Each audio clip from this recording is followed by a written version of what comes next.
semuanya, salam literasi.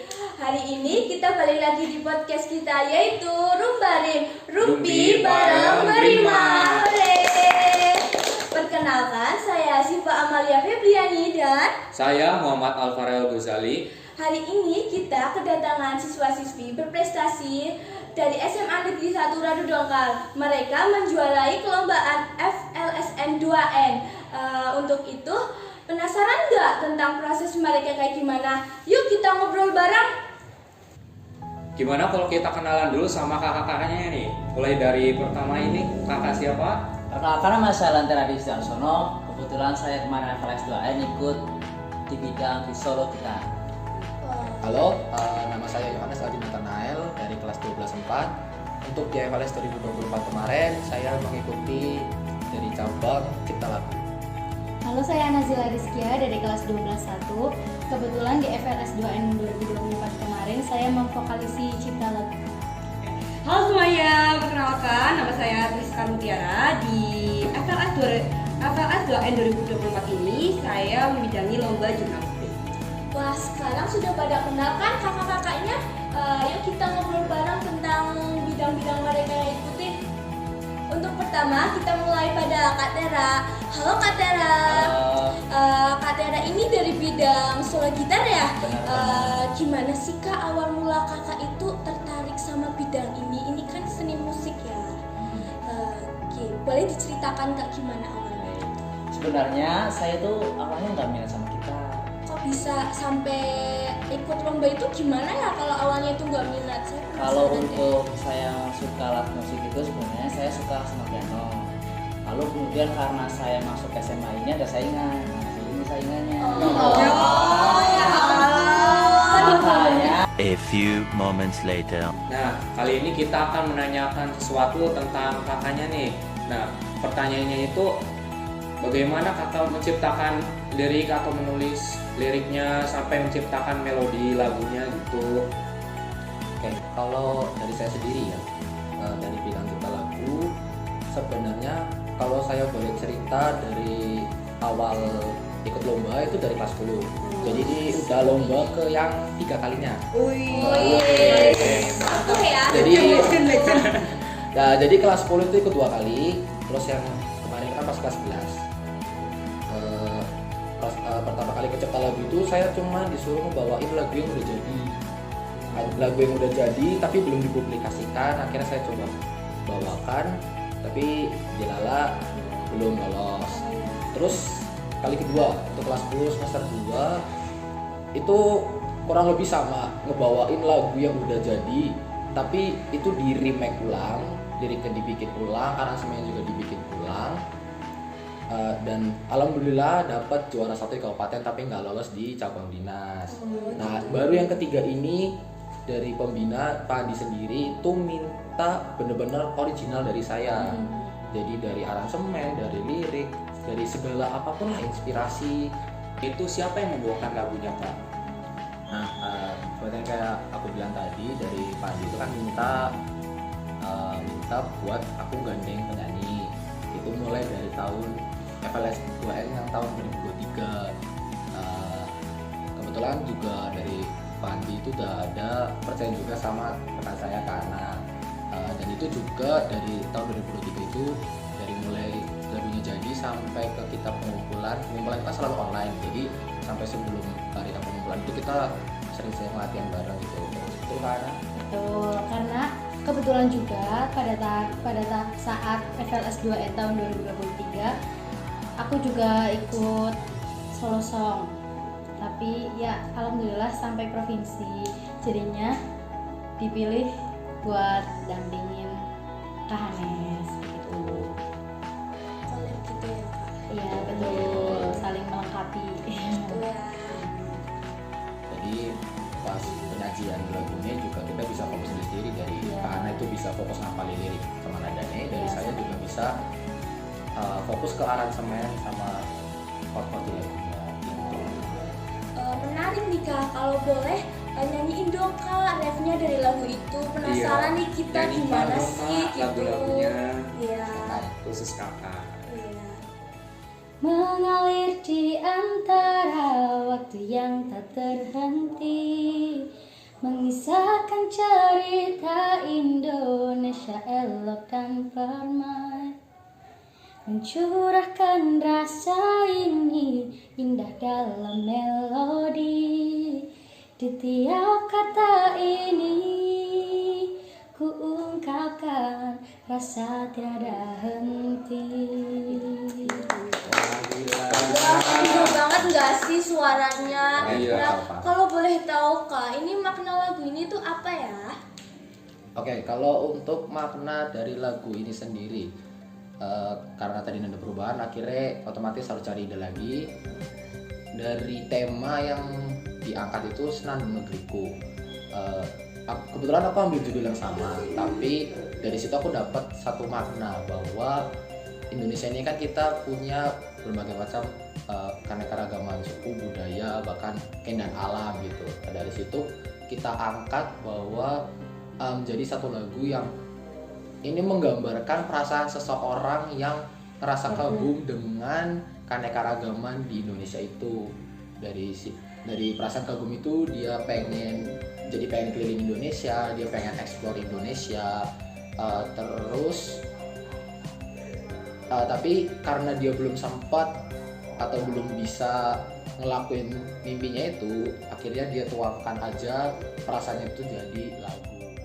Guys, untuk selanjutnya kita boleh nih tanya-tanya Kak Tir tentang di bidang jurnalistik. Ayo Kak. Nah, jadi mungkin masih banyak yang belum ngerti ya, kayak jurnalistik itu apa sih gitu. Si awam gitu. Nah, jadi jurnalistik itu sebenarnya sebuah bidang di mana komunikasi, terus writing, kepenulisan dan sebagainya itu jadi satu. Jadi mungkin bisa dibilang kalau misalkan tingkat tertinggi dari penguasaan bahasa adalah bagaimana cara kita itu mengkomunikasi dan juga menulis dari apa yang kita dapat itu gitu. Nah, terus di FLS 2N ini kebetulan tuh ada lomba itu jurnalistik kayak gitu ya.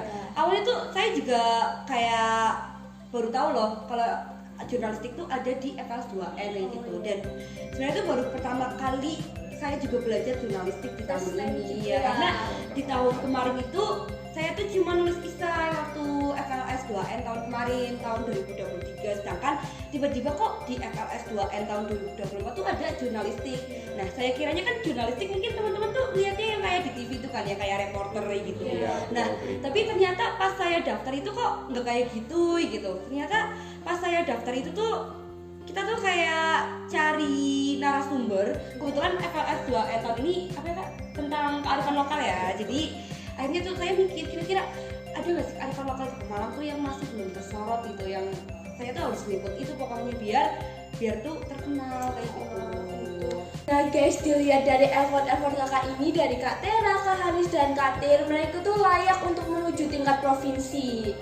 Dan mereka itu pernah masuk provinsi dan pengalamannya kayak gimana Kak? Bisa ceritakan gitu. Oke, boleh banget nih. Jadi teman-teman, ketika kita dinyatakan buat lolos Cabdin, jadi kan setelah kita ke kabupaten juara 1 nih semuanya, itu tuh kita ada seleksi lagi sebelum ke provinsi, itu cabang dinas yang diikuti oleh beberapa kota di sekitar Malang, ada Pekalongan dan sebagainya lah. Dan situ kita tuh agak insecure sebenarnya, kayak ya lawan kita lebih berat kayak sekitar kita kan kayak Pekalongan, Batang itu kan kabupaten-kabupaten yang kalau lomba-lomba tuh udah ini lah maju. Terus akhirnya loh, pas itu tuh cuma dikasih waktu beberapa hari doang ya Kak? Betul. Nggak sampai seminggu, malah cuma 3 hari kalau nggak salah itu. 3 hari kita disuruh buat bikin yang kemarin waktu kabupaten, yang kabupaten itu tuh bahkan prosesnya tuh nggak sesingkat itu gitu. Ya udah akhirnya karena udah deadline kita kirim ya, kita udah nggak optimis buat menang juga sih di Cabdin, kayak ya udahlah Cabdin gitu. Nah ternyata pas hari ketiga tuh Katera terus itu tuh bilang ke saya kalau ini dia ada surat dari cabang dinas kalau kita tuh lolos gitu. Itu sebenarnya nggak dari saya sendiri ya, itu nggak expect sih, kayak nggak percaya juga, bisa juga. Terus secara mendadak juga 2 hari setelah surat itu tuh kita disuruh buat move ke Semarang kayak gitu. Kayak nggak ada prepare sama sekali. Terus Berarti semuanya benar-benar dadakan banget, kayak tahu bulat sumpah. Jadi di situ tuh kayak dari saya kan jurnalistik tuh harus bolak-balik ke Pulau Sari itu Oh harus iya, satu ke bulan. menuju ke narasumber ya. Sedangkan di Semarang itu kalau dari saya experience-nya tuh di sana panitia itu ternyata salah ngasih itu juknis, dan juknisnya tuh harusnya dikasih sebelum saya berangkat ke sana. Jadi saya tuh harus tahu loh, kayak di Semarang tuh saya mau reportase apa aja sih, mau ngeliput apa aja kayak gitu. Sedangkan lah tiba-tiba di sana tuh panitia langsung bilang loh kalau kalian tuh ngeliput keberagaman di sini. Lah saya juga bingung, saya juga belum pernah ke Semarang kan.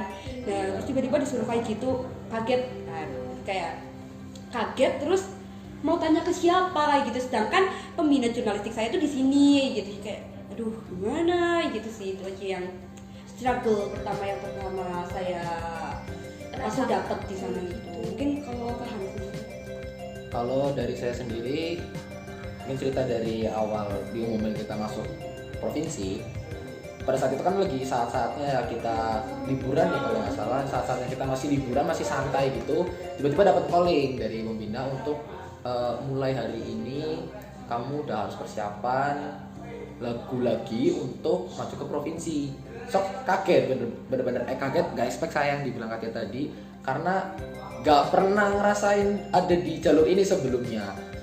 Dari situ juga diminta untuk sering ke rumah pembina untuk kayak sedikit bimbingan lah, kayak di sana kan harus presentasi lagunya nih. Memang gak harus didemokan, tapi harus presentasi di sana. Nah, dari presentasi itu kan nanti yang jadi nilai plus atau minusnya. Jadi sana di rumah pembina itu dikasih tips-tips lah, kamu harus jabarin ini, ditambahin ini itu segala macam. Sampai buat PPT. Akhirnya yaudah ketika berangkat ke sana, jujur persiapan dari saya pribadi masih sekitar 85% lah. Jadi belum sepenuhnya siap untuk berangkat, tapi karena sudah waktunya ya mau nggak mau ya berangkat akhirnya. Tapi itu berarti kita 3 hari di Semarang itu masih ada persiapan 1 hari semalam, karena kita lomba itu di hari keduanya. Di lomba hari kedua itu kalau kita kan misa-misa ya, saya sendiri di SMA 3 Semarang itu lomba berarti dari 13 Sabtin ada 13 orang. Kebetulan saya ngerasa apes karena dapat nomor urut 1. Ya, Dapat nomor urut ya. 1 dari sekian banyak. Pertama gitu kan. Pertama banget itu yang saya rasa aduh gayanya nggak hoki nih. Tapi akhirnya udahlah coba jalanin dulu. Akhirnya dipanggil lah, karena panggil pertama. Saya pas di depan sedikit deg-degan grogi. Bener-bener nervous. Jadi kayak aduh aku harus ngomong apa, harus bilang gimana ke juri, ke audiens, gimana. Akhirnya saya coba beranikan diri lah dengan bimbingan yang udah dikasih sama pembina di hari-hari sebelumnya gitu.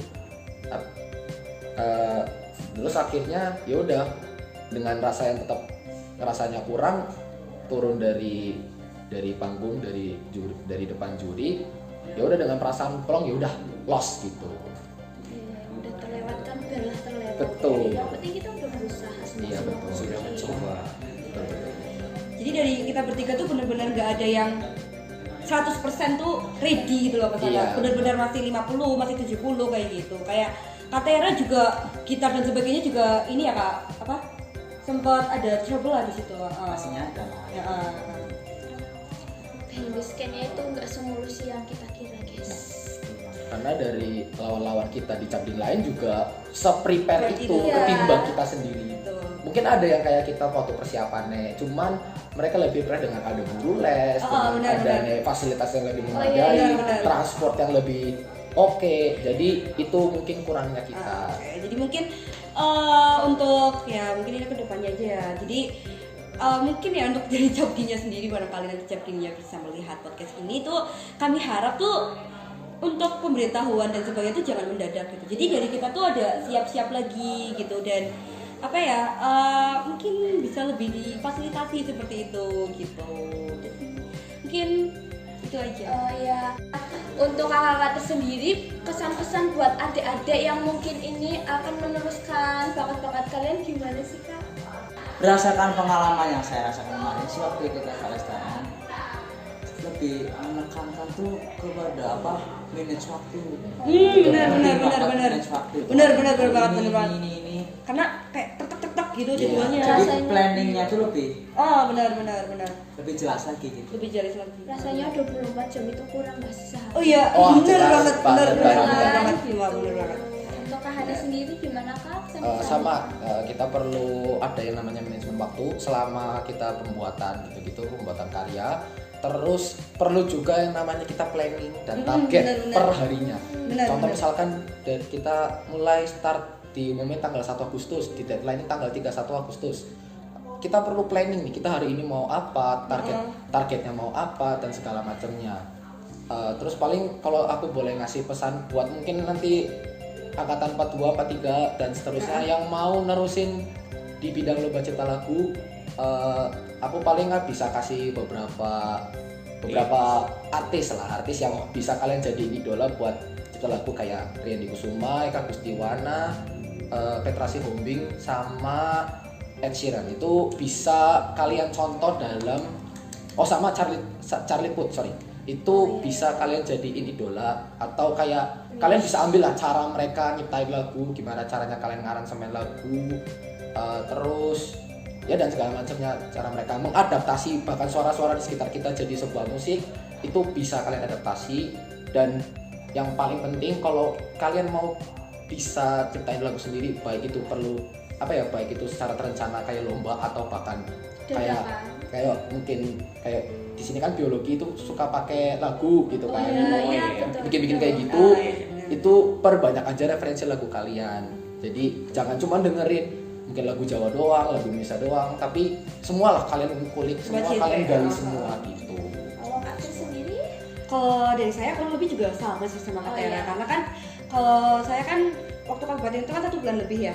Jadi gimana caranya waktu 24 jam itu yang dulunya 1 bulan jadi 24 jam itu gimana manajernya. Jadi penting banget kita memplanning itu tadi gitu, kayak jam ini harus gimana, jam ini harus selesai, jam ini harus selesai dan sebagainya. Dan waktu 10 jam dari pagi sampai sore itu benar-benar nggak cukup, mulai dari mencari narasumber, wawancara dan juga menulis tentunya artikelnya tuh nggak cukup. Jadi buat teman-teman kedepannya mungkin angkatan A42 atau A43 setelah ini mulai sekarang belajar untuk memanajemen waktu dengan baik gitu aja. Penting Ya. banget. Itu poin penting dari kakak-kakak sendiri itu waktu. Oke guys, mungkin sekian dari kita untuk podcast Rumbarim Rumpi bareng Berima kali ini. Dan Jangan lupa ambil poin-poin penting dan manfaat dari podcast kita ini, dari kakak-kakaknya gitu. Oke, dan jangan lupa juga buat follow dan juga subscribe Media like sosial kami di podcast Redaksi kami. Berima. Redaksi Berima, salam literasi. Oh ya, ini ada bingkisan dari Berima sendiri untuk kakak-kakak. Wah, apa ya? Wow. Apa ya? Oh my god. Makasih banyak. Ya, Cendramata buat kenang-kenangan. Terima kasih Iya. Redaksi Berima. Semoga kakak tidak kecewa ya dengan podcast kali Udah ini. seneng banget. Mantap, kakaknya benar-benar tokoh inspiratif ya, dicontoh ya ini Iya, ketiganya. Jangan lupa. Semangat buat adik-adik A42, A43, A44 Semoga dan bisa seterusnya. tembus sampai nasional. Amin. Tunjukin dong Kak bingkisannya. Tuh. Oke. Oke, udah. Terima kasih. Terima kasih. Terima kasih.